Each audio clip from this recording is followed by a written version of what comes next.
Welcome everybody to another episode of the Lunch Table Podcast, and in this video we're going to give you our review for Equalizer 3, now playing in theaters. One of our favorite action movies. We talked so much about it in high school. Dylan, without further ado, why don't you start us off? Yeah, how much I got? 9 seconds to review. No, okay. No, it was really good. I think this is gonna be the last one in the franchise, if I'm not mistaken. I hope they do another one, but it seems like this is the finisher. But yeah, of course, Denzel kills it. He's so badass. Just the opening shot with the mafia guy. And he walks to the house and you see all the dead bodies. That was actually scary. like Robert now he's like Michael Myers or some shit. I guess, but no, it was really cool. The music was really good. It just added to that tension, and yeah, it's pretty much in the same fashion as the first two movies, where he has to kind of help these people, because they're being oppressed by this mafia clan, right? But yeah, it was so badass. But what are your thoughts on it? Yeah, maybe the last movie. I mean, we still have Queen Latifah series, right? No, right? No, I don't know.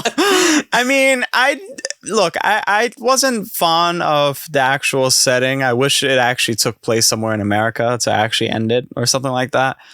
So to end it here, I was like, okay, whatever. I thought the movie overall was, I'm a big fan of Equalizer. Equalizer 2 was pretty mid, but I think this one was a nice send off. And then also we get Dakota Fanning back. So we have, they were from Man on Fire.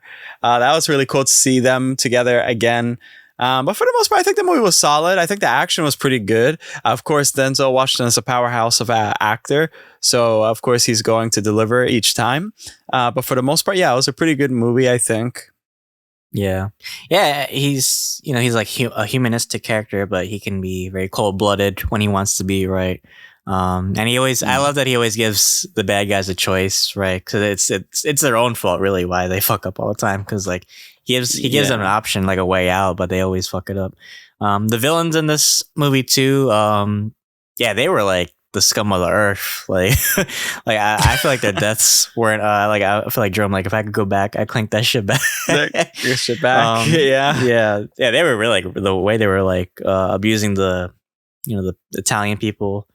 They're like really scummy, but it just made their deaths more satisfying at the end. Like sure. The first two do. Like, you hate the villains so much and you just want to see them like like brutal. Like, that's why it's called the Equalizer, because he delivers the same type of abuse that they do to other people, right? So yeah. The fight scenes were pretty cool too. Like, actually there weren't too many action scenes, because it was basically like he laid a lot of traps out for them. But I love the build up and the tension that you see in some scenes. Like, you don't even see Robert sometimes.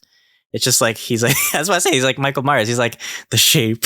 He's like walking around. He's the shape, exactly. And he's like strangling like dudes like from like the shadows and shit. And just seeing like, I actually didn't mind the Italy scenes. It was actually like really nice. I kept wondering though, like, what he was doing for money this whole, because he got knocked out in the beginning scene, and then like the doctor guy like took care of him, and then he was there like drinking coffee and eating spaghetti every day. I was like, what is he doing for money?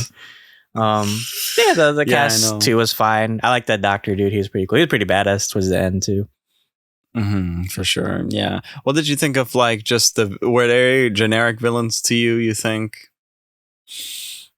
Yeah, I mean, for an Equalizer movie, they were pretty bad. They're like really like evil sometimes. Like they hung this one guy from a window. He was like this like elderly guy. Yeah. So they were pretty cruel. But that, like I said, that just made their deaths more satisfying. Yeah. And the girl that Dakota Fanning was playing. I mean, she was alright, but she didn't feel like she had too much of a part to play, because she was basically like just telling the CIA guy, like her handler, like she just told him everything that Robert was telling her. Sure. So it's like she didn't really do anything on her own. I wish she would have had like a more independent part to play, but she's the daughter of his friend from the last movie, I guess. So that's why they probably introduced her in this movie. Yeah, I mean, if I had to rank this, I would say, honestly, and we have a revisited coming up too, guys. So we're going to talk about Equalizer 1 and 2.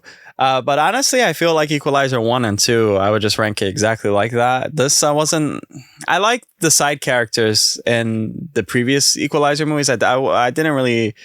I cared about these characters, but I wasn't really as connected as I was in the previous movies. And it is like the last movie. So I felt that's why I wanted there to be, I don't know. I feel like, you know, his troubles kind of follow him because he makes other people's troubles his troubles. But I do wish there was some more tying back to his actual life. And then the stakes are a lot more personal in that sense, just for it to be the final movie.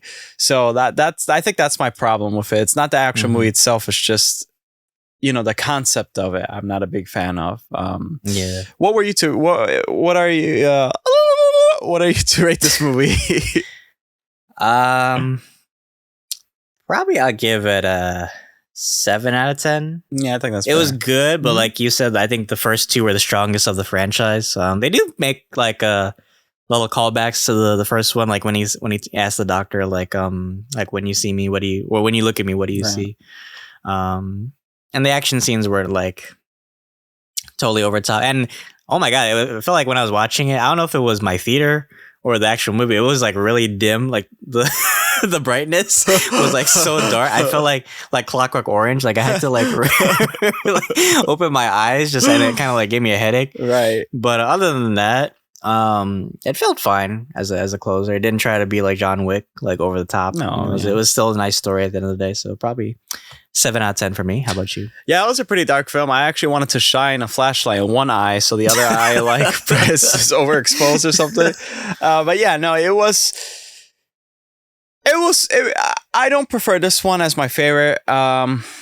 So I was a little bit let down, but overall, it's still great to see Equalizer make a return, and I think it's what you'd expect. It is the final chapter, unfortunately, but it is what it is, and I would probably give it a 7 out of 10 too. I think that's fair. I think it's still worth to go see it in the movie theaters. I don't know how huge the fan base for Equalizer is, because you don't really hear much marketing or anything for it.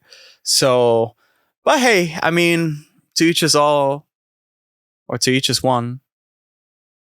That is our review for the Equalizer 3, now playing in theaters. Guys, if you made it to the end of this video, please actually like the video and let us know your favorite parts about this movie, whether you liked it or not too. Let us know in the comments below. We appreciate you. Dylan, take us away. Yeah, and like Akram said, we're going to do an Equalizer Revisited, so if you guys are fans of the franchise, you'll want to check that out. We have a lot of reviews out this week. We have so much coverage. We're covering Ahsoka, One Piece on Netflix. So many reviews. We're playing catch-up, unfortunately, but you know that's because we had a major vlog movie come out. Akram did a great job on it. Can't wait for you guys to see it if you haven't already. But yeah, we love you guys so much. So until then, thanks for having lunch with us, guys. See you guys.